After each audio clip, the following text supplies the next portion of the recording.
आप सभी का इस YouTube चैनल पर स्वागत है। ये संदेश DBF सत्संग कलीसिया के पास्टर हर्षित जॉली द्वारा प्रस्तुत किया गया है। आशा करते हैं आज के संदेश से प्रभु आपको उत्साहित करेंगे और साथ ही चुनौती भी देंगे। आप सभी का स्वागत है आज की आराधना में।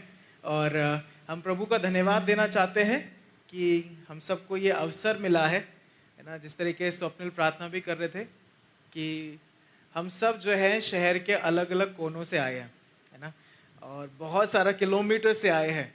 कुछ लोग तो बहुत ज़्यादा दूर से भी आए हैं, लेकिन it's a privilege for us कि हम लोग यहाँ पे मिल सके एंड प्रभु का धन्यवाद देते। Are you excited to be here?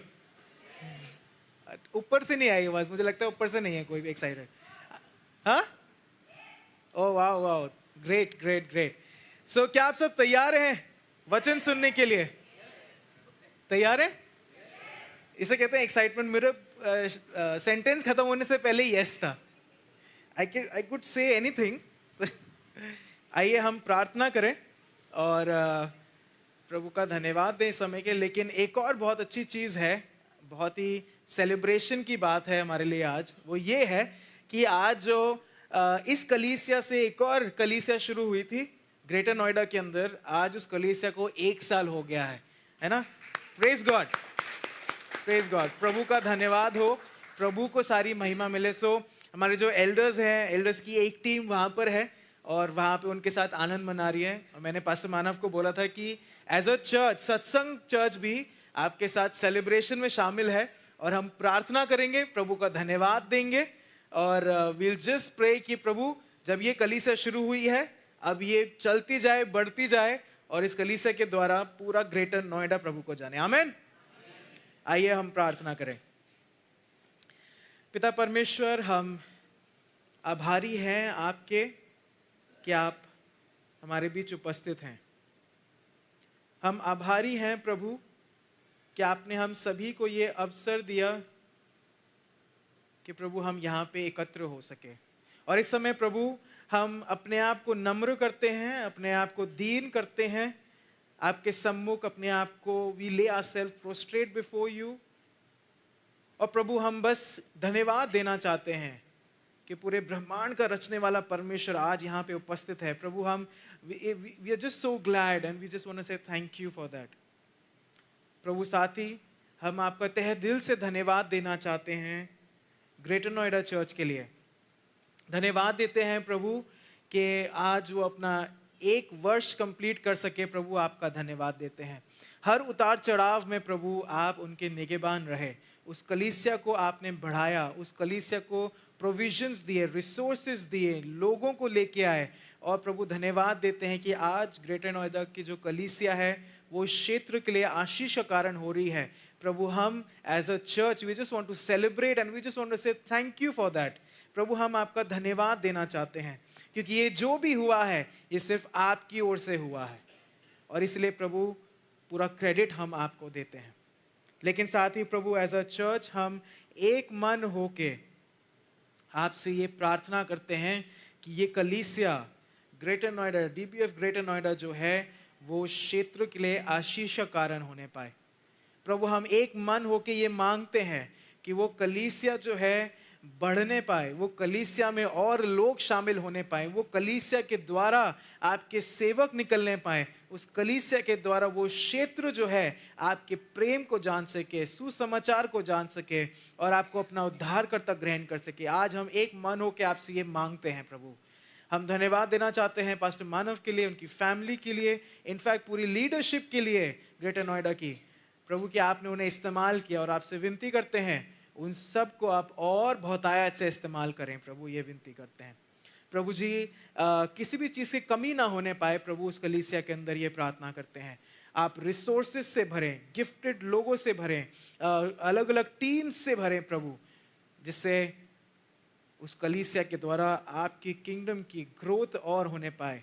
ये हम मांगते हैं। साथ ही प्रभु हम इस समय प्रार्थना करना चाहते हैं और आपसे विनती करना चाहते हैं कि जब हम आपके वचन को पढ़ते हैं, इस समय वचन को सुनते हैं, इस समय हम आपसे विनती करते हैं पिता परमेश्वर कि आप हम सभी से बात करें। प्रभु हमारे कान खुले हैं, हमारा दिल खुला है।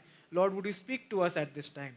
प्रभु हम अपने आप को सरेंडर करते हैं, और यदि हम किसी सवालों को साथ में लेके आए, परेशानियों को साथ में लेके आए, प्रभु आपसे विनती करते हैं कि मदद करें कि हम उन परेशानियों की वजह से डिस्ट्रैक्ट ना हो और आपके वचन पे पूरा केंद्र बना के सुनने पाए, ये विनती करते हैं। यहाँ बैठे हर एक व्यक्ति को मैं आपके हाथ में सौंपता हूँ, हर एक परिवार को आपके हाथ में सौंपता हूँ।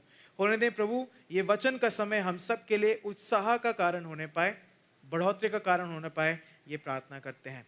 सारा आदर और महिमा प्रभु यीशु मसीह आपको मिले, प्रभु यीशु मसीह के नाम से, आमेन, आमेन।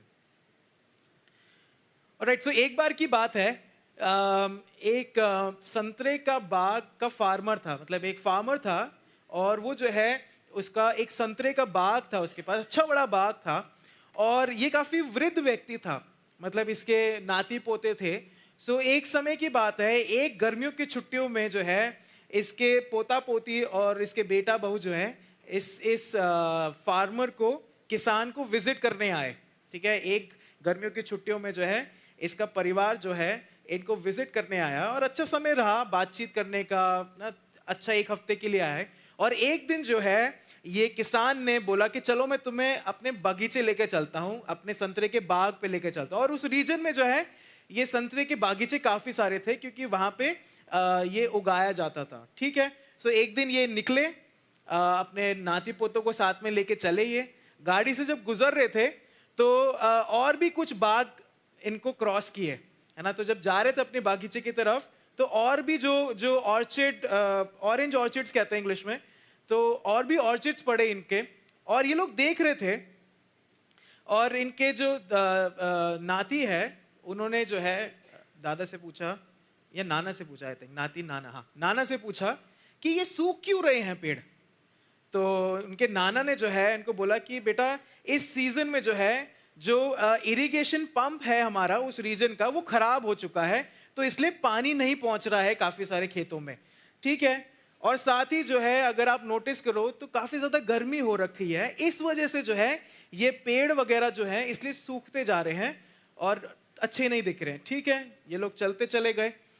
ये फिर अपने बाग पे पहुंचे। ठीक है, जब बाग पे पहुंचे तो टहल रहे थे, तो इनके नाना ने जो है इन्हें बुलाया कि बेटा ये देखो, ये हमारा बाग है, और देखो कितने अच्छे लग रहे हैं ना ये पेड़ देखने में। तो बच्चों ने बोला तो बड़े अच्छे लग रहे हैं, और उन्हें पूछा कि ये सूखे पड़े थे, लेकिन आपका बगीचा क्यों इतना हरा भरा है।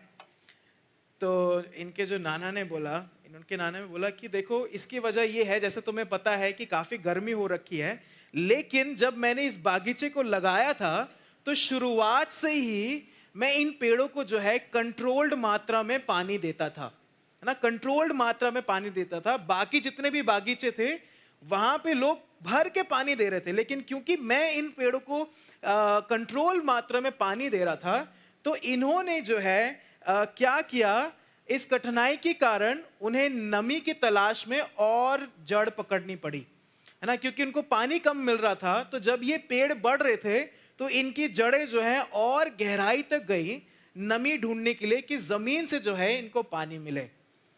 ठीक है, फिर उसके बाद जो है इनके नाना बोलते हैं कि आसपास देखो, इनको तो भर के पानी मिला था, और अब देखो जब पानी नहीं मिल रहा है क्योंकि जड़ें नीची नहीं है, ज्यादा गहरी नहीं है, तो ये पेड़ सूख चुके हैं। जबकि इन हमारे पेड़ों को देखो, शुरुआत से ही जब इनको उस कठिनाई को झेलने की आदत मिली तो इनकी जड़ें जो है बहुत गहरी हैं, और अब जो है भले ही पानी आसपास नहीं है तब भी ये हरे भरे हैं, है ना। ये हरे भरे इसलिए थे क्योंकि the roots of the trees were deep, है ना। ये पेड़ हरे भरे इसलिए थे क्योंकि इन पेड़ की जो जड़ें थी वो बहुत गहरी थी, है ना। भले ही सूखा पड़ा हुआ है, गर्मी है, पानी कम है, लेकिन क्योंकि इनकी जड़ें गहरी हैं और गहरी जड़ें हैं और एकदम मतलब मजबूत हैं, इसलिए ये पेड़ खड़े हुए हैं।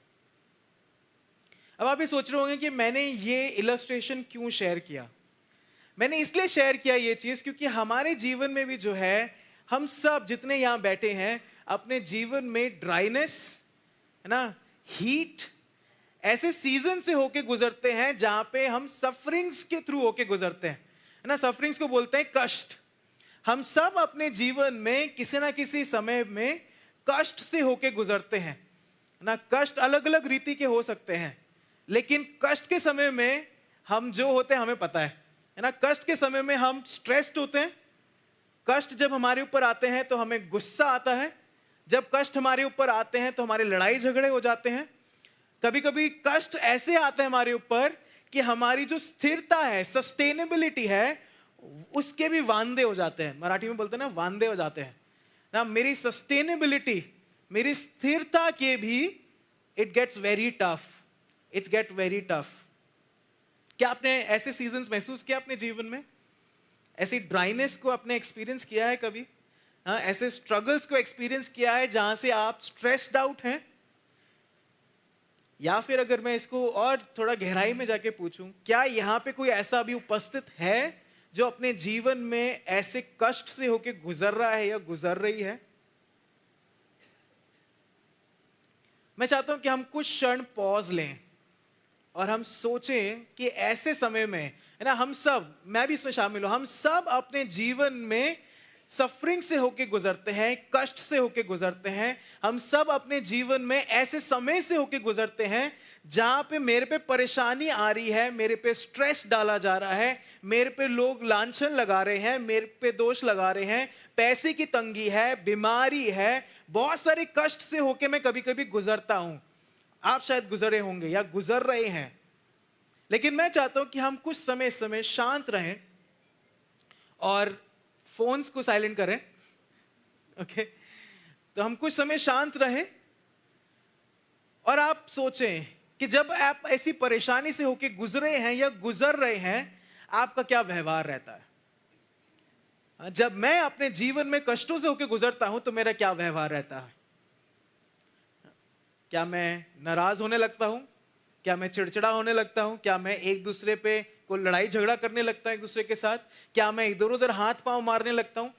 How is my behaviour when I go through sufferings? जब आप कष्ट से होके गुजरते हैं तो आपका क्या प्रतिक्रिया रहती है? आप सोचें।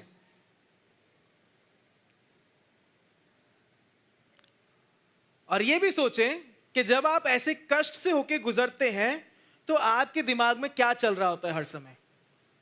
जब आप अपने जीवन में कष्ट से होके गुजरते हैं तो आपके दिमाग में क्या चल रहा होता है? इसने मेरे साथ ऐसे कर लिया, अब बताता हूं मैं इसको। हाँ, कि अरे इतने पैसे की तंगी है, यहां से लोन मिल जाएगा क्या? क्या सोच रहे होते हैं जब हम सफरिंग से होके गुजरते हैं अपने जीवन में? क्या सोच रहे होते हैं हम? या एक और डायरेक्ट सवाल पूछूं मैं अगर, how deep is your roots? आपकी जड़ें कितनी गहरी हैं? क्या आप आसानी से गिर जाते हैं जब कष्ट आते हैं आपके जीवन में? हाँ, आपकी जड़ें कितनी गहरी हैं? आपकी जड़ें कितनी गहरी हैं? आज जो है इस समय में हम लोग इस थीम के ऊपर बात करेंगे, रिजॉइस इन द सफरिंग। एक बड़ा ही गंभीर थीम है, हिंदी में कहता है दुख में आनंद मनाना, है ना। इस थीम के ऊपर जो है मैं प्रचार करूंगा इस समय, और ये थीम जो है बड़ा ही गंभीर थीम है। और इस समय जो है हम प्रमुखतः 3 विषयों या 3 बातों के ऊपर बात करेंगे। पहली चीज हम बात करेंगे, what does this rejoicing mean? यानी ये जो आनंद की बात हम कर रहे हैं, सफरिंग के अंदर आनंद करना, कष्टों में आनंद करना, ये आनंद है क्या? इसके ऊपर हम देखेंगे। फिर साथ ही हम देखेंगे, how can I rejoice in the times of suffering, है ना। जब मेरे जीवन में कष्ट आ रहे हैं या दुख आ रहे हैं, मैं दुख के समय में कैसे आनंद मना सकता हूं या सकती हूं, इसके ऊपर हम लोग देखेंगे। और फिर हम लोग देखेंगे द रिजल्ट ऑफ इट, ना, इसका क्या परिणाम होता है जब मैं अपनी कष्टों में, कठिनाइयों में, दुखों में आनंद मना रहा होता हूं या मना रही होती हूं, तो इसका क्या परिणाम होता है। ये प्रमुखता 3 चीजों को हम देखेंगे। हाँ, ये प्रमुखता जो है 3 चीजों को हम देखेंगे। जैसे मैं सवाल कर रहा था और मैं आपके सामने रख भी रहा था, जब हम इस वचन में आगे बढ़ते हैं तो आप अपने जीवन को देखें कि जब आपके जीवन में वो कष्ट थे या अगर हैं तो आपकी क्या प्रतिक्रिया रहती है। हाँ, उस चीज को जरूर आप विचार करें। एनीवेज, आगे बढ़ते हैं और पहला सवाल हमारे सामने आता है, व्हाट डज रिजॉइसिंग मीन? हाँ, हमारे सामने सवाल आता है, पीछे चले जाइए, हमारे सामने सवाल आता है, व्हाट डज रिजॉइसिंग मीन? जब हम ये बात कर रहे हैं कि रिजॉइस करना है कष्टों में, जब हम बात कर रहे हैं मेरे ऊपर जब कष्ट आते हैं तो मुझे रिजॉइस करना है, तो रिजॉइस का मतलब क्या है? हाँ, क्या इसका मतलब ये है कि जब मेरे पे कष्ट आ रहे हैं तो मैं हंसूं, जब मेरे पे कष्ट आ रहे हैं मैं स्माइल करते रहूं? क्या इसका मतलब ये है? हाँ, या मेरे पे जब कष्ट आ रहे हैं या मैं कष्टों से होके गुजर रहा हूं तो मैं खुश रहूं? क्या इसका मतलब ये है?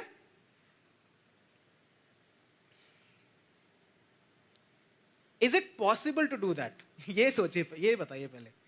हाँ, मान लीजिए कि आप ड्राइव कर रहे हैं दिल्ली शहर में, हम बहुत ही ट्रैफिक से जूझते हुए आए, और ट्रैफिक में अगर आपकी गाड़ी कोई ठोक दे तो आप बाहर निकल के हंसेंगे तो नहीं, है ना?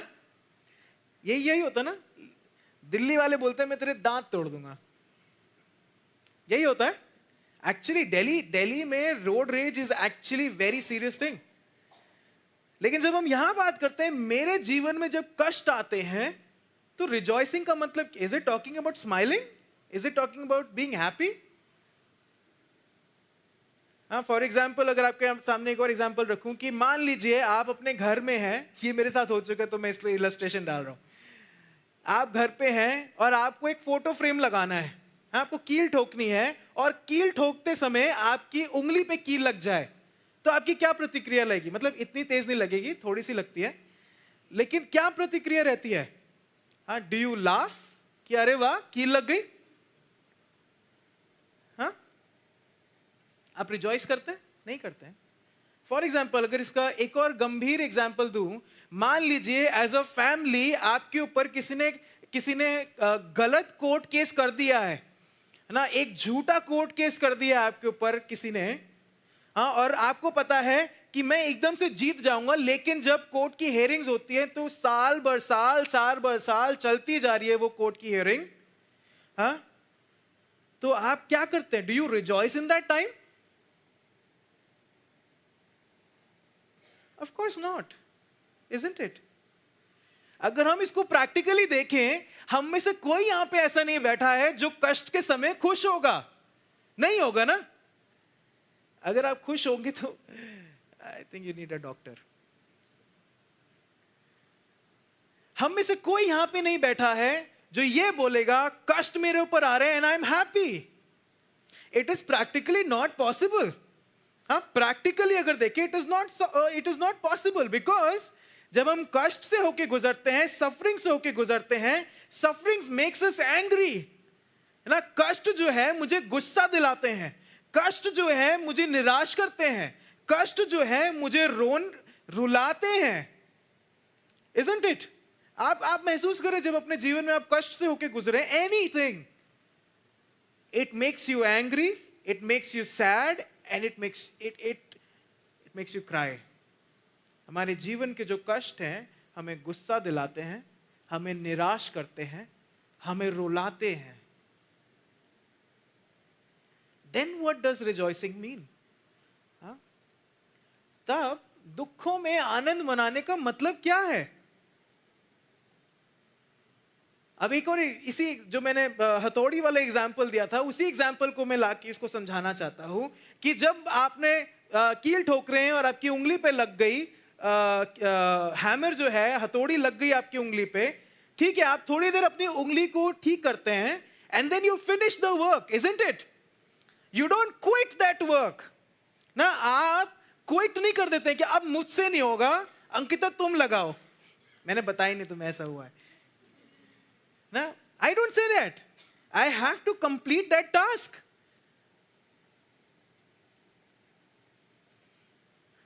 साथ ही अगर वही कोर्ट केस वाले एग्जाम्पल में फिर से लेके आऊं कि आप पे जब वो गलत कोर्ट केस डल जाता है तो आप क्या करते हैं? क्या आप हताश होके बैठ जाते हैं या डू यू स्टैंड फर्म?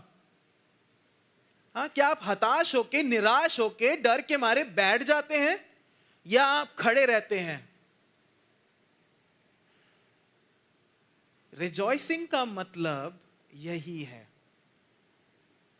हाँ, बाइबल में इसका बड़ा अच्छा एग्जाम्पल हम देखते हैं अय्यूब के जीवन से, है ना। अय्यूब हम सब जानते हैं, ही सफर्ड अ लॉट ना। उसने जो है बहुत सफर किया, उसका परिवार खत्म हो गया, उसका जो भी रुतबा था वो खत्म हो गया, उसके जो भी जायदाद थी वो खत्म हो गई, उसका शरीर तक खराब हो चुका था, उसके बीवी छोड़ के चली गई, उसके दोस्त उस पे दोष लगा रहे हैं, ये सब से अय्यूब होके गुजर रहा है। और तब भी अय्यूब क्या कहता है, वो खड़ा रहता है, वो कहता है कुछ भी हो जाए परमेश्वर की निंदा नहीं करूंगा मैं, है ना।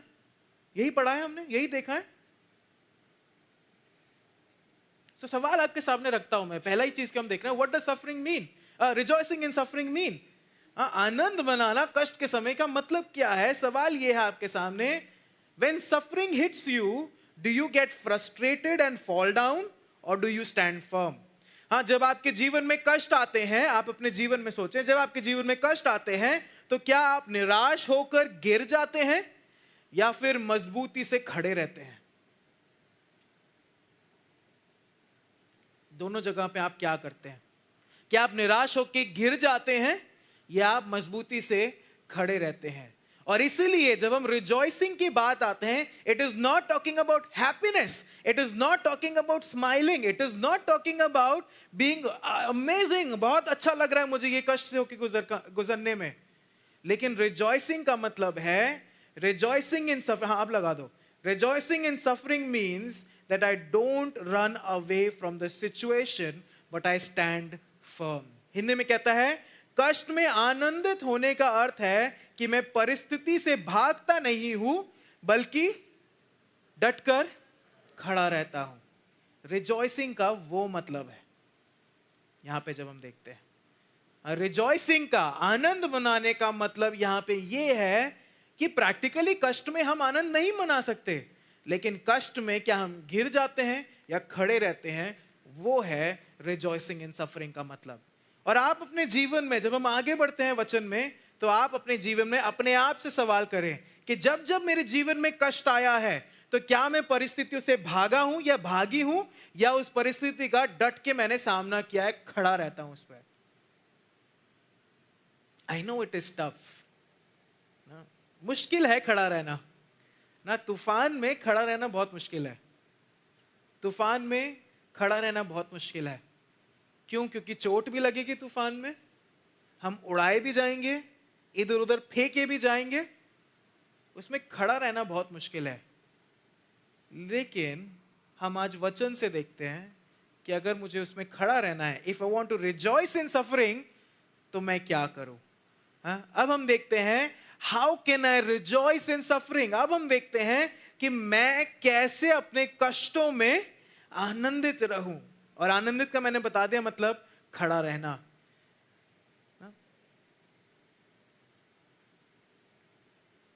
कष्टों में हम पूछते हैं प्रभु से, कब तक। वो गीत है ना, खुदा मेरे कब तक। आपने कभी सवाल किया है वो कि कब तक सहता रहूंगा मैं, ये कब तक मैं इससे बाहर नहीं निकलूंगा, कब तक मेरे जीवन में ये चलता रहेगा, कब तक प्रभु मैं तेरे प्रति विश्वास योग्य हूं, मैं ये सब करूं, लेकिन till when will I endure this. और आज हम यही देखते हैं। आज जिस खंड को हम देखेंगे, जिस स्क्रिप्चर को हम देखेंगे, उसके अंदर हम देखते हैं पतरस भी एक ऐसी सिचुएशन में है। आज जिस हम अध्याय को देखेंगे, हम उसमें यही देखते हैं कि पतरस is also in a same situation. हाँ, वो एक इम्पॉसिबल सिचुएशन में है। हाँ, it's a situation where it is impossible to get out. हाँ, वो एक ऐसी परिस्थिति में है जहां पे इम्पॉसिबल है उसका बाहर निकलना। वो एक ऐसी सिचुएशन में है कि उसको ये पता है कि उसका दी एंड होने वाला है। हम जब जिस अध्याय को देखेंगे, पतरस उस समय में आ चुका है जहां पे उसको दिख रहा है कि उसकी मौत सामने है। लेकिन तब भी जो है पतरस टूटता नहीं है, पतरस गिरता नहीं है, पतरस हारता नहीं है। He still doesn't quit। और अब हम जो है इस अध्याय में 3 प्रमुख चीजें देखेंगे जो हमें बताती हैं how should I rejoice in suffering. 3 प्रमुख चीजें देखेंगे कि हम कष्टों में कैसे आनंदित रहें।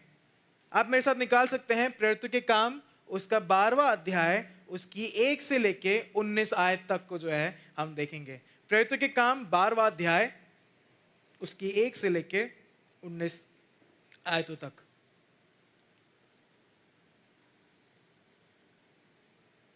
तो जब हम इस अध्याय को देखते हैं तो इस अध्याय के अंदर हम ये पाते हैं कि कलीसिया बढ़ रही है ना। कलीसिया जो है अब गैर यहूदी क्षेत्र में जा चुकी है और बढ़ती जा रही है, अनगिनत तरीके से बढ़ती जा रही है, मल्टीप्लाई हो रही है।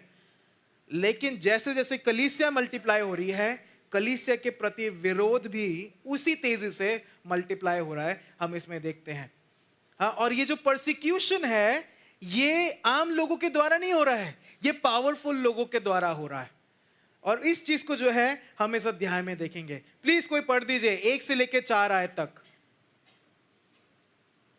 लगभग उसी समय हेरोदेस राजा ने कलीसिया के कुछ व्यक्तियों को सताने के लिए उन पर हाथ डाले।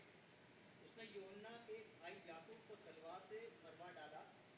जब उसने देखा कि यहूदी इस बात से प्रसन्न होते हैं तो उसने पतरस को भी गिरफ्तार करने के लिए कदम उठाया। यह खमीरी रोटी के दिन थे और उसने उसे पकड़कर बंदीगृह में डाल दिया और 4-4 सैनिकों के 4 दलों के पहरे में इस अभिप्राय से रखा कि फसह के पश्चात उसे बाहर लोगों के सामने लाया जाए। जी, थैंक यू। हाँ, तो यहाँ पे हम शुरुआत में देखते हैं ये किस समय की बात है? हेरोदेस राजा के समय की बात है ना। और प्लीज इससे कंफ्यूज मत होइएगा, ये यीशु मसीह के बर्थ वाला हेरोदेस नहीं है। ये यीशु मसीह के बर्थ में जो हेरोदेस राजा हम पाते हैं जिसके ऊपर बहुत सारी कैरल सिंगिंग है, वो वाला नहीं है ये। हाँ, ये उसका पोता है, ये उसका ग्रैंडसन है। His name is Herod Agrippa. हाँ, अग्रिपा इसको बोलते हैं। और ये वो हेरोदेस है जिसके बारे में यहाँ पे बात हो रही है। हाँ, और इसको समझने के लिए मैं आपको उसका जल्दी से एक बैकग्राउंड दे देता हूं कि ये जो हेरोड अग्रिपा है, ये वाला जो हेरोदेस राजा है, ये ज्यादा सक्सेसफुल शासक नहीं था। ये ज्यादा सक्सेसफुल नहीं था। वो इसलिए क्योंकि जब ये शासन कर रहा था, इसके वजह से रोम पे बड़ा ही कर्ज आ गया था, बहुत ज्यादा कर्ज आ गया था। और रोम के जो मेन लोग थे उन्होंने इसको मारने का सोचा। तो जब इसको मारने जा रहे थे तो ये अग्रिपा जो है ये इस्राएल भाग गया था और वहां पे इसको पकड़ लिया, इसको जेल में डाल दिया। कुछ समय के बाद जेल से बाहर निकला और उसके कुछ समय के बाद जो है इसको उत्तरी इस्राएल का शासक ठहरा दिया। सो ये जो बात हो रही है, इस समय वो उत्तरी इस्राएल का शासक है। और अब आप मेरे साथ इमेजिन करिए, ये शासक है, ठीक है, इस्राएल में है, लेकिन इसकी जो है मेन रोमी लोगों से बन नहीं रही है। हाँ, मेन रोमी लोगों से बन नहीं रही है और इसलिए जो है ये यहूदियों को प्लीज कर रहा है। हाँ, प्लीज कर रहा है, बेसिकली पॉलिटिकल हो रहा है। बिल्कुल, ये अपनी कुर्सी और अपनी पावर बचाने के लिए यहूदियों से फेवर ले रहा है। हाँ, फेवर ले रहा है। और अभी हम लोगों ने देखा कैसे फेवर ले रहा है, कलीसिया को सता के और यूहन्ना के भाई याकूब का कत्ल करके। हाँ, और तीसरी आयत में बड़ा डायरेक्टली वचन कहता है जब उसने देखा कि यहूदी लोग इससे आनंदित होते हैं तो उसने क्या, पतरस को भी पकड़ लिया। मतलब प्योर पॉलिटिकल सिचुएशन है यहाँ पे। हाँ, कि हेरोदेस ने देखा कि अरे जब मैंने कलीसिया को सताया तो यहूदी लोग बड़े खुश हो रहे हैं, है ना, मुझे वोट मिल जाएंगे। हाँ, हेरोदेस बड़ा अच्छा खुश हुआ तो इसने सोचा लाओ अब इसके मेन व्यक्ति को ही पकड़ के अंदर डाल देते हैं। और इसने पतरस को पकड़ के अंदर डाल दिया। कुछ रिलेट कर पा रहे हैं? सब हंस रहे हैं। कुछ रिलेट कर पा रहे हैं? भारत देश में भी जो धर्म के वजह से जो लड़ाई झगड़े हैं, वो धर्म की वजह से लड़ाई झगड़े नहीं है, हम सब जानते हैं। इट्स प्योर पॉलिटिकल ना। जो मसीहों के ऊपर सताव हो रहे हैं या बाकी माइनॉरिटीज के ऊपर सताव हो रहे हैं, हम सबको पता है। It is pure political reasons, that's why it is happening. और यहां पे भी हम देखते हैं पतरस को क्यों डाल दिया जेल पे। वो इसलिए डाल दिया क्योंकि हेरोदेस को वो यहूदियों से वोट्स मिलने वाले हैं। हाँ, वोट्स मिलने वाले हैं। और आप ध्यान से देखिए कि उसके ऊपर कैसी ना सोल्जर्स कितने सारे रखे हैं। कहती है वचन, 4-4 सिपाहियों के 4 पहरों को रखा, है ना। अब आप जिसका भी मैथ्स अच्छा है तो मुझे बताइए कितने कितने सैनिकों को रखा होगा? हाँ, 16 श्योर? कितने लोग कहते हैं 16? चलो मेरा जवाब ठीक निकला। मैं नोट्स में लिख के आया था, मैंने क्वेश्चन मार्क डाला था कि पूछते हैं सही निकलेगा कि नहीं। आई एम जस्ट किडिंग, मुझे भी पता है। एनीवेज, हाँ, तो यहां पे हम देखते हैं कि पतरस को पकड़ लिया है और इस एक व्यक्ति के ऊपर 16 सोल्जर्स ठहरा रखे हैं कि इसकी पहरेदारी तुम करोगे। और जब इसके बारे में आप पढ़ेंगे तो इतनी भयानक तरीके से इसको जकड़ के रखा था कि जब ये चेन्स में बंधा है तो 2 सोल्जर्स इसके साथ बंधे हुए हैं कि ये चेन्स तोड़ के भी ना भाग सके। अगर मैं जंजीरों में जकड़ा हुआ हूं तो मेरे साथ 2 सैनिक और जकड़े हुए हैं। ना मैं कहीं जा सकता हूं, ना कहीं घूम सकता हूं, ना कहीं बैठ सकता हूं। मैं जैसा हूं वैसे ही रहूंगा। और 16 सोल्जर्स जो है वो क्या बोलते हैं, पतरस के आसपास रख रखे हैं ना। तो आप इमेजिन करें कि पतरस क्या सोच रहा होगा इस समय। ये एक व्यक्ति है ना, ये टेररिस्ट है ना इसने कोई अनरेस्ट किया है, लेकिन इस एक व्यक्ति के ऊपर 16 लोगों को ठहरा रखा है ना। आप सोचिए पतरस किस चीज से होकर गुजर रहा है। उसने अपने संगी अपोस्टल को मरते हुए देखा है अपनी आंखों के सामने, है ना। याकूब को मरते हुए देखा है अपनी आंखों के सामने, और अब वो जेल के अंदर है, guarded by so many guards, so many soldiers. I am sure वो ये सोच रहा होगा अब मेरा जीवन खत्म है ना। अगर आप ऐसी स्थिति में हैं तो हमें पता है कि हमारा जीवन खत्म है, शायद मैं इससे कभी बाहर ना निकल सकूं। अगर आप इस स्थिति में होते तो आप क्या करते? अगर आप इस स्थिति में होते कि जंजीरों से आपको जकड़ा हुआ है, 16 सैनिक आपके इर्द गिर्द लगा रखे हैं कि ये भागने ना पाए, आपने अपने संगी दोस्त को अपने आंखों के सामने मरते हुए देखा है, आप एक प्रिजन के अंदर हैं और आपको पता है कि आप तुम्हें मार दिया जाएगा, आप इस परिस्थिति में होंगे तो आप क्या करेंगे? Will you quit and give yourself in the hands of powerful people? क्या आप क्विट को हिंदी में क्या बोलते हैं? सरेंडर कर देंगे, चलिए, है ना। क्या आप सरेंडर कर देंगे कि तुम्हें जो करना है तुम कर लो, मैं अब तुम्हारे हाथ में हूं? आप ऐसी परिस्थिति में होंगे तो क्या करेंगे? हम जब आगे बढ़ते हैं हम 3 प्रमुख चीज को देखते हैं, क्योंकि अब हम जब देखते हैं तो इस परिस्थिति में भी जो है पतरस खड़ा हुआ है, इस परिस्थिति में भी जो है पतरस खड़ा हुआ है। और हम जो है 3 चीजों को देखेंगे that led him to do this। जब हमारे जीवन में भी परेशानियां आती है, ये 3 चीजें हमारी मदद करती हैं कि हम अपनी परिस्थितियों में खड़ा रहें या खड़े रहें। I'll just request, please don't move. Thank you. 5वीं आयत कोई पढ़ दीजिए प्लीज।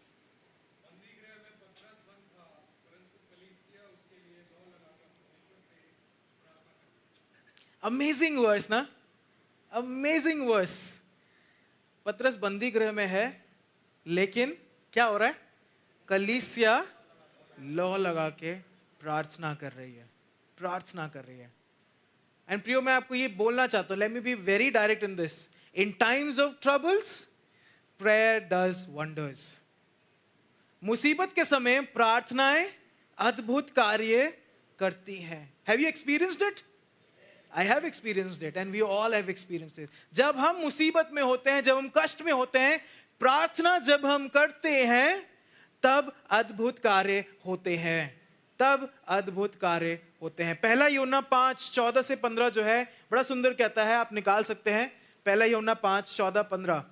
और हमें उसके सामने जो हियाव होता है वो ये है कि यदि हम उसकी इच्छा के अनुसार कुछ मांगते हैं तो वो हमारी सुनता है। जब हम जानते हैं कि जो कुछ हम मांगते हैं वो हमारी सुनता है, तो ये भी जानते हैं कि जो कुछ हमने उससे मांगा वो पाया है।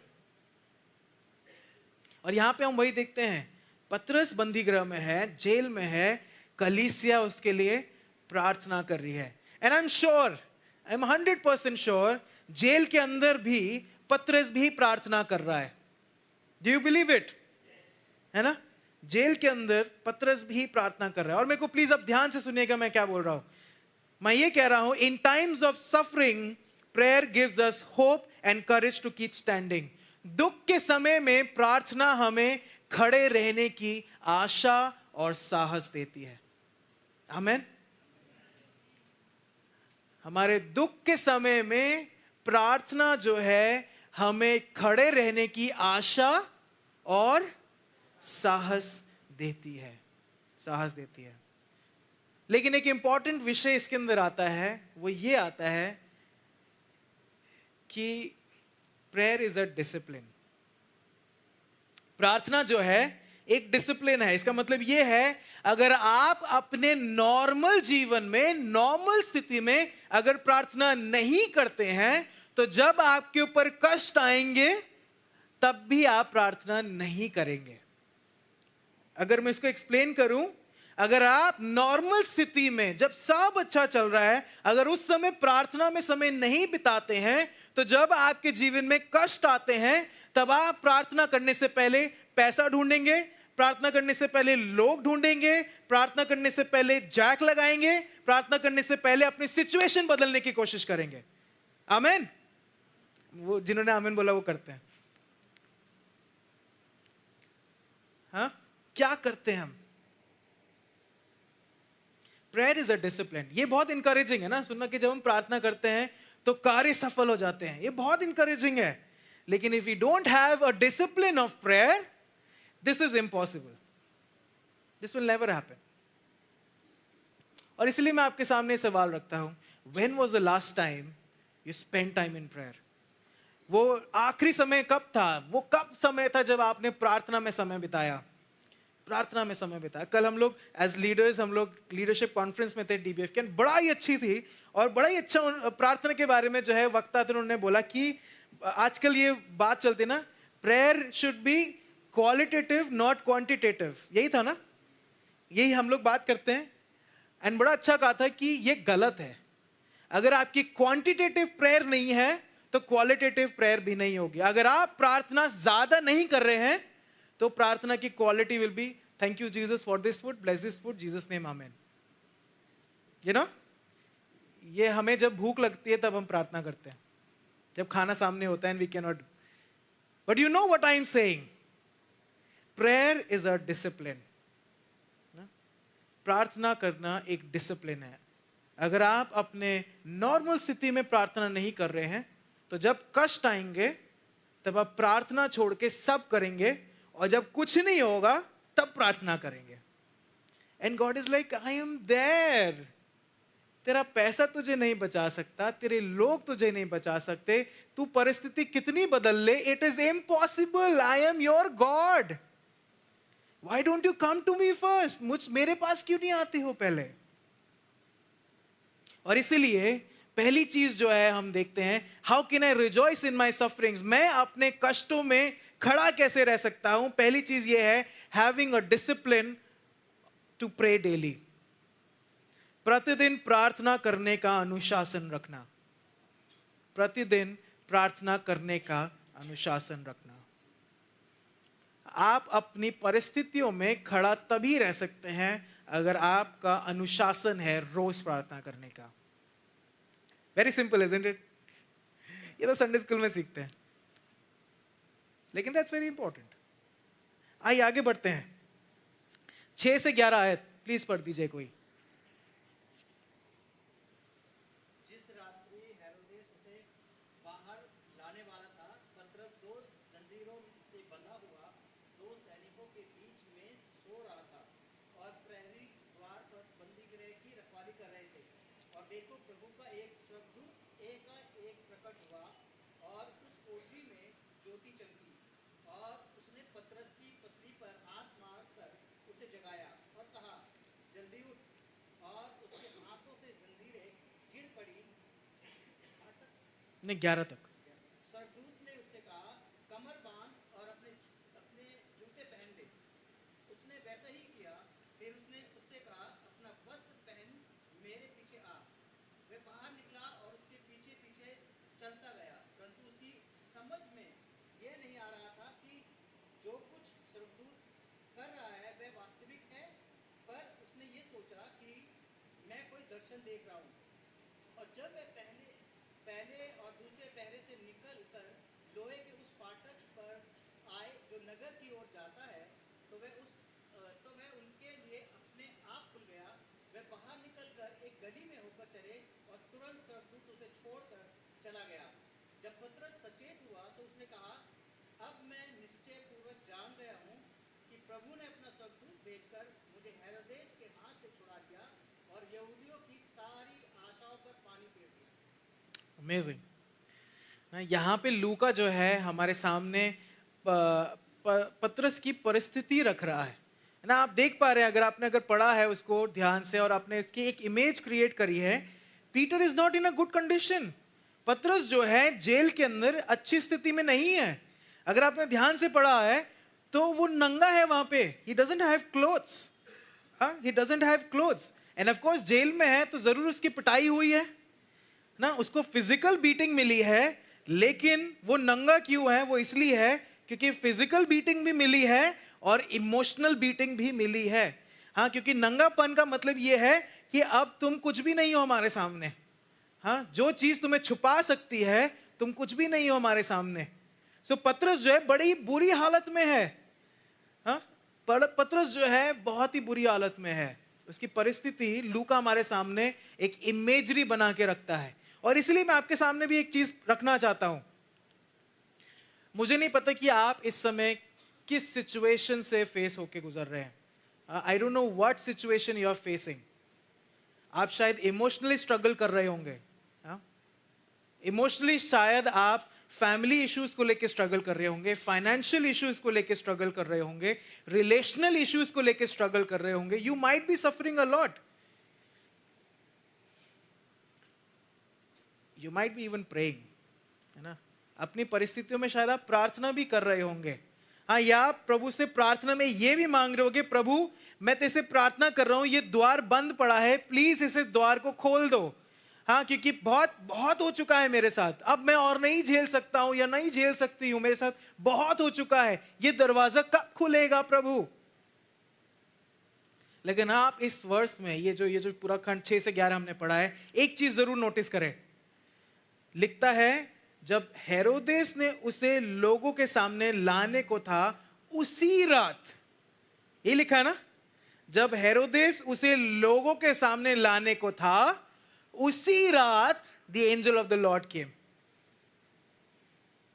इसका मतलब यह है, कौन सी रात है वो? जब पासओवर खत्म हो चुका है, जब फसह का पर्व खत्म हो चुका है, तब परमेश्वर को दूत आया। इसका मतलब यह है पतरस जो है वो जेल में करीबन 3-4 दिन रहा है।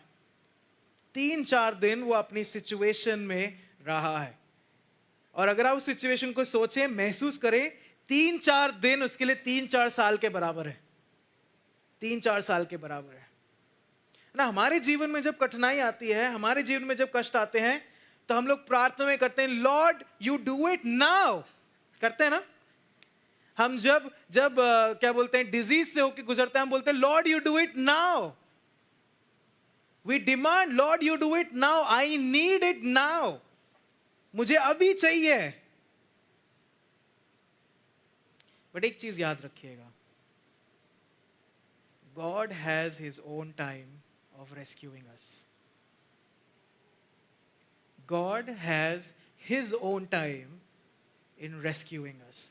परमेश्वर का अपना समय है हमें उस परिस्थिति से बाहर निकालने का।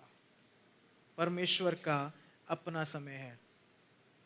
पतरस के केस में कब हुआ? जब उसका दी एंड होने वाला है। पतरस के समय में यह तब हुआ जब उसका दी एंड होने वाला है। अगले सुबह अगर वो रात में अगर रह लेता, अगले सुबह लोगों के सामने लाके उसको खत्म कर देते। पतरस का रेस्क्यू तब हुआ जब दी एंड होने वाला था। और हमारे सामने ये बड़ी इंपॉर्टेंट चीज आती है, it's like a spiritual truth, and the truth is God's intervention happens so that God will be glorified. Hindi में कोई पढ़ दीजिए, साथ में पढ़ लेते चलिए। परमेश्वर का हस्तक्षेप इसलिए होता है ताकि परमेश्वर की महिमा हो। क्या आप रिलेट कर सकते हैं उस चीज को? मैं भले ही कह रहा हूं प्रभु आज ही I need your fire, Lord I want you to deliver me today, Lord I want you to heal me today, yes amen to that. लेकिन प्रभु तब करेगा जब प्रभु चाहता है। Do you believe this? और वो इसलिए करता है क्योंकि उस कार्य के द्वारा हमारी महिमा नहीं लेकिन परमेश्वर की महिमा हो। वो तब करता है जब परमेश्वर की महिमा हो। एंड देन आगे क्या कहता है? When the angel of the Lord came, उसके हाथों की जंजीरें जो है खुलकर गिर पड़ी। अमेजिंग ना? It's an impossible situation. And यहां पे हम देखते हैं जब परमेश्वर का दूत आया तो उसके हाथों पे जो जंजीरें जकड़ी हुई थी उसके हाथों से जंजीरें खुलकर गिर पड़ी। आपको याद है ना कितने सोल्जर्स उसको गार्ड कर रहे थे? 16 लोग। It is impossible to be rescued, isn't it? ये 16 लोग हम जैसे कमजोर नहीं लोग हैं, मतलब मैं तो कमजोर नहीं हूं, जो they are hefty, well build, strong people, एक बंदे को गार्ड कर रहे हैं। It is impossible to get rescued. लेकिन वचन बड़ा सुंदर कहता है जब परमेश्वर का दूत आया तो उसके हाथों की जंजीरें खुलकर गिर पड़ी। हालेलुया। अरे कन्विक्शन नहीं आ रहा है, ये तो आई थिंक आपने वो महसूस ही नहीं किया है। हालेलुया। ये टॉफी रैपर की तरह खोलने वाली बात है। टॉफी के रैपर को खोलने के लिए हम इतना दम नहीं लगाते हैं ना। It is just like that. In times of जब हम कष्ट में होते हैं हम अपने हाथ पैर मारते हैं। हाँ, हम दलदल में जब होते हैं तो हम खुद हाथ पैर मारते हैं कि हम निकल आए, लेकिन हम कभी भी 100% नहीं निकल सकते। और यहां पे जब हम देखते हैं when God rescues, he do it 100%। जब परमेश्वर छुटकारा देता है, जब परमेश्वर बदलाव लाता है, जब परमेश्वर बंधन खोलता है, जब परमेश्वर हील करता है, जब परमेश्वर मेरी परिस्थितियों से मुझे बाहर निकालता है तो वो पूर्ण होता है। It is 100%। उसमें एक दाग भी नहीं रहता है। परमेश्वर जब कार्य करता है he do it more than my abilities and my strength। जब परमेश्वर कार्य करता है तो मेरी सामर्थ और मेरी क्षमता से ज्यादा बढ़ के करता है। इट वॉज इम्पॉसिबल पतरस के, लेकिन परमेश्वर ने कार्य किया। अगर आप ऐसी किसी सिचुएशन में है इस समय, अगर आप किसी ऐसे दलदल में हैं जहां पे आप खुद हाथ पांव मार रहे हैं, या आप किसी ऐसी परिस्थिति में हैं, आप कष्ट से होकर गुजर रहे हैं,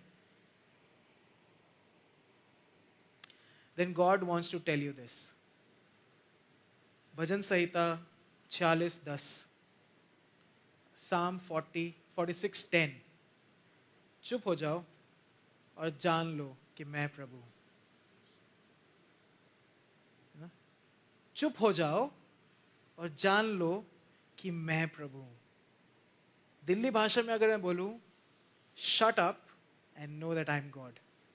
That's what he's saying। प्रभु यही कह रहा है कि चुप, जो भी उथल फुथल चल रही है, शुश, कीप क्वाइट, शुश, और जान मैं कौन हूं। हम इस चीज में रह जाते हैं। और एक शब्द मैं बोलूं ना अगर, तो it says we need to trust the lord. हमें जो है परमेश्वर पे भरोसा करना है। हम जब कष्ट में होते हैं हम सब चीजों पे भरोसा कर लेंगे, लेकिन परमेश्वर पे भरोसा नहीं करते हैं। और यहां पे वो कह रहा है we need to trust the lord. हमें जो है परमेश्वर पे भरोसा करना है। आगे जल्दी से देखते हैं 8वीं आयत में जब हम आते हैं, 8, 9, 10, यहां पे लिखता है, तब स्वर्गदूत ने उससे कहा कमर बांध और अपने जूते पहन ले। उसने वैसा ही किया। फिर उसने उससे कहा अपना वस्त्र पहनकर मेरे पीछे हो ले। वो निकलकर उसके पीछे हो लिया, परंतु ये ना जानता था कि जो कुछ स्वर्गदूत कर रहा है वह सच है, वरन ये समझा कि मैं दर्शन देख रहा हूं। तब वे पहले और दूसरे पहरे से निकलकर उस लोहे के फाटक पर पहुंचे जो नगर की ओर है। वह उनके लिए आप से आप खुल गया और वे निकलकर एक ही गली होकर गए और तुरंत ही स्वर्गदूत उसे छोड़कर चला गया। तब पतरस सचेत होकर कहा, अब मैंने सच जान लिया है कि प्रभु ने अपना स्वर्गदूत भेजकर मुझे हेरोदेस के हाथ से छुड़ा लिया और यहूदियों की सारी आशा तोड़ दी है। The angel of the Lord said and Peter obeyed. लेकिन हम ऐसी परिस्थिति में जब होते हैं ना, हम क्या कहते हैं? मान लीजिए कि स्वर्गदूत मुझे आके कह रहा है कि अर्शित कपड़े पहन ले, तो मैं बोलूंगा अरे स्वर्गदूत तो नहीं बोलेंगे, एंजल जी ना, अगर मैं हल्का सा भी हिलूंगा डिलूंगा ये लोग उठ जाएंगे ना, आप मेरे को ऐसे उठा लो, कपड़े हाथ में ले लेंगे। We think about it. या हम ये बोलते हैं कि मैं ऐसे नहीं जाऊंगा, पहले इन्हें मारो तब जाऊंगा मैं, नहीं तो कल उठ के वापस पकड़ लेंगे।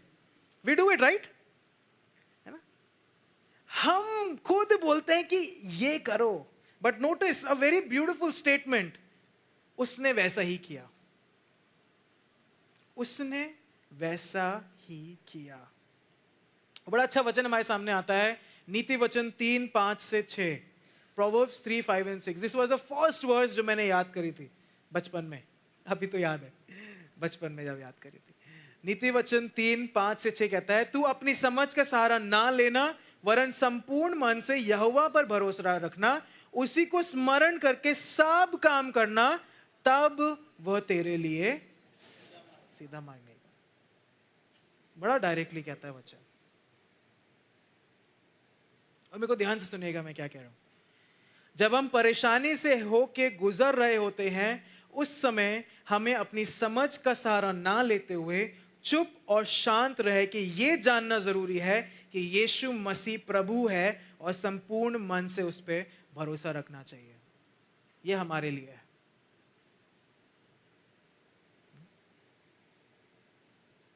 आप क्या करते हैं ऐसे समय में? दूसरी चीज जो हमारे सामने आती है वो ये है, कैसे मैं अपनी how can I rejoice in suffering.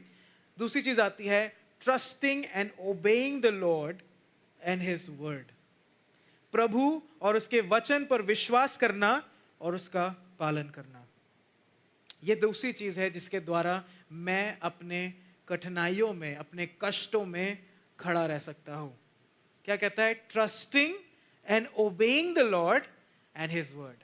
And वही सवाल है, आप कितना प्रार्थना करते हैं और कितना वचन पढ़ते हैं? It has to be a discipline.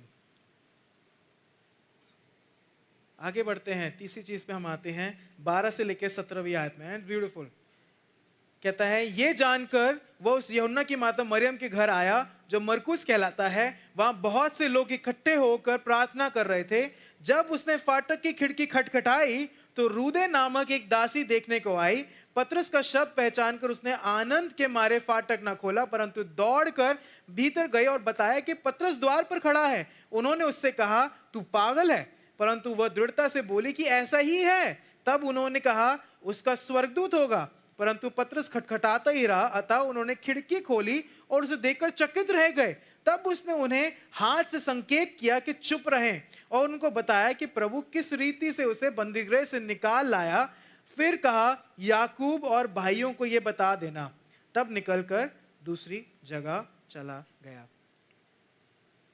हाँ, सो जब बंदीगृह से वो छूट जाता है, निकल आता है बाहर, तो वो सीधा जाता है किसके पास? यूहन्ना के पास, जॉन मार्क ना, यूहन्ना जो मरकुस कहलाता है। और ये वही है जिसने मरकुस की पुस्तक लिखी है। मरकुस का जो गॉस्पेल लिखा है वो इन्हीं व्यक्ति ने लिखा है। और वहां पे क्या हो रहा है? क्या हो रहा है उस जगह पे? जॉन मार्क के घर में क्या हो रहा है? प्रार्थना हो रही है। लेकिन एक व्यक्ति प्रार्थना कर रहा है। क्या हो रहा है? वहां बहुत से लोग इकट्ठे होकर प्रार्थना कर रहे हैं। Isn't that beautiful? है ना? जॉन मार्क के घर पे फेलोशिप हो रही है, आराधना सर्विस हो रही है, everyone is praying. And I am sure वो पतरस के लिए प्रार्थना कर रहे हैं कि प्रभु इसे छुड़ा ले। एक संगति हो रही है। और मैं आपके सामने डायरेक्टली ये रखता हूं, there is power in fellowship as well. संगति में सामर्थ्य है। वो इसलिए meeting God's people gives us strength to stand firm in times of struggle. जब हम ऐसे प्रभु के जनों से मिलते हैं तब ये मुझे उत्साहित करता है कि मैं अपने कष्टों में खड़ा रहूं।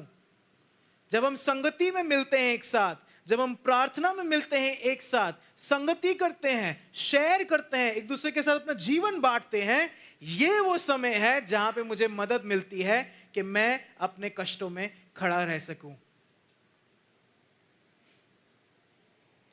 पतरस इसलिए खड़ा रहा क्योंकि उसको पता है कि उसकी कलीसिया उसके लिए प्रार्थना कर रही है। पतरस खड़ा रहा इसलिए क्योंकि उसको पता है कि उसकी कलीसिया उसके लिए प्रार्थना कर रही है। इब्रानियों 10:24-25 कहता है, और प्रेम और भले कामों में उसकाने के लिए हम एक दूसरे की चिंता किया करें और एक दूसरे के साथ इकट्ठा होना ना छोड़ें, जैसे कि कितनों की रीति है, पर एक दूसरे को समझाते रहें, और ज्यों ज्यों उस दिन को निकट आते देखो त्यों त्यों और भी अधिक ये किया करो। पतरस इसलिए खड़ा रहा क्योंकि उसको पता है इसकी कलीसिया उसके लिए प्रार्थना कर रही थी। हम कैंप में गए, हम कैंप में दृढ़ता से वचन प्रचार इसलिए कर सके क्योंकि हमें पता है कि आप लोग हमारे लिए प्रार्थना कर रहे थे। We were encouraged to do that. और आज मैं ये कहना चाहता हूं, as Satsang church and Satsang leadership के थ्रू हम आप सबके लिए प्रार्थना करते हैं। आपका नाम लेके हम प्रार्थना करते हैं, आपके घर के हर एक सदस्य का नाम लेके हम प्रार्थना करते हैं। क्यों? क्योंकि जब हम संगति करते हैं हम एक दूसरे के साथ खड़े रहते हैं। तो तीसरी चीज, हम कैसे अपने कष्टों में खड़े रह सकते हैं, तीसरा है be regular part of the fellowship. संगति में निरंतर बने रहने से। आप अकेले रह के अपने जीवन में कष्टों से नहीं निकल सकते, बाहर नहीं निकल सकते। तभी कलीसिया है। You can not do that. क्योंकि जब हम कलीसिया में आते हैं तब हमें उत्साह मिलता है कि मेरा भाई मेरी बहन मेरे लिए प्रार्थना कर रहे हैं। मैं अगर यहां पे खड़ा हूं तो मैं उत्साहित रहता हूं क्योंकि आप मेरे लिए प्रार्थना करते हैं, तभी मैं प्रचार कर पाता हूं। That's the beauty of fellowship. That's the beauty of fellowship. जो तीन चीजें हमने देखी, तीन चीजें कैसे मैं कष्टों में खड़ा रह सकता हूं। पहला हमने देखा प्रतिदिन प्रार्थना करने का अनुशासन रखने से, प्रार्थना का अनुशासन। दूसरा चीज हमने देखा प्रभु और उसके वचन पर विश्वास करना और उसका पालन करने से। और तीसरा हमने देखा संगति में निरंतर बने रह सके। वेरी बेसिक ना, prayer, word and fellowship. But ये तीन चीज will help you to stand firm. और आखिरी सवाल पे आते हैं, व्हाट इज द रिजल्ट? इसका रिजल्ट क्या है? जब हम अपनी परेशानियों में, कष्टों में खड़े रहते हैं, दृढ़ता से खड़े रहते हैं, प्रार्थना करते हैं, वचन पढ़ते हैं, संगति में रहते हैं, खड़े रहते हैं, तो इसका रिजल्ट क्या होता है? And it's very beautiful.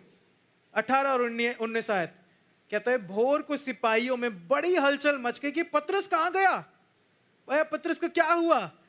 जब हेरोदेस ने उसकी खोज की और ना पाया तो पहरुओं की जांच करके आज्ञा दी कि वे मार डाले जाएं, और वह यहूदियों को छोड़कर कैसरिया में जाकर रहने लगा। हेरोदेस ने पतरस को मारने का प्लान किया। अगर पतरस वहीं रहता अगले दिन वो मर जाता। But that very moment God rescued Peter.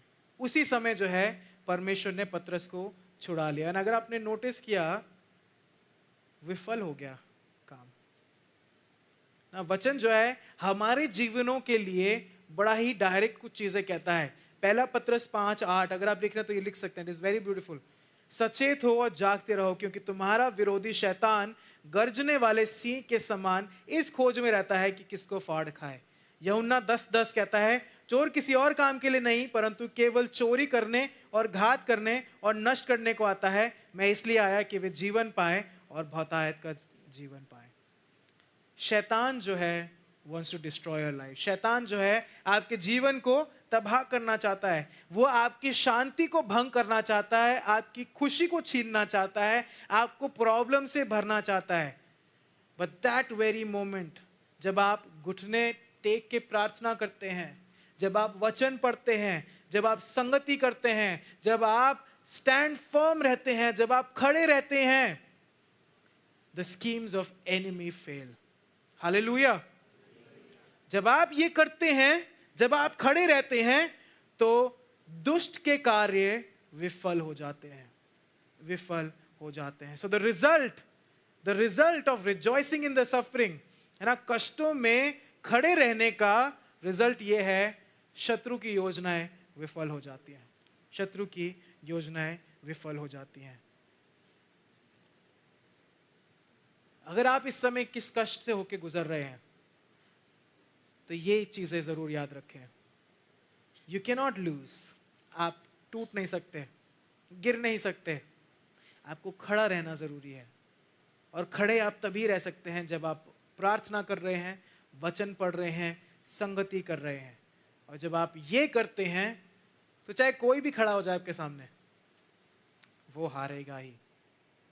Do you believe this? Yes, yes. आइए हम प्रार्थना करें. धन्यवाद कि आप सभी ने इस संदेश को सुना. यदि आपके कोई भी सवाल या प्रार्थना के विषय हो तो आप हमें officesatsang@gmail.com पर संपर्क कर सकते हैं. आपका समय आशीषित हो. जय मसीह की.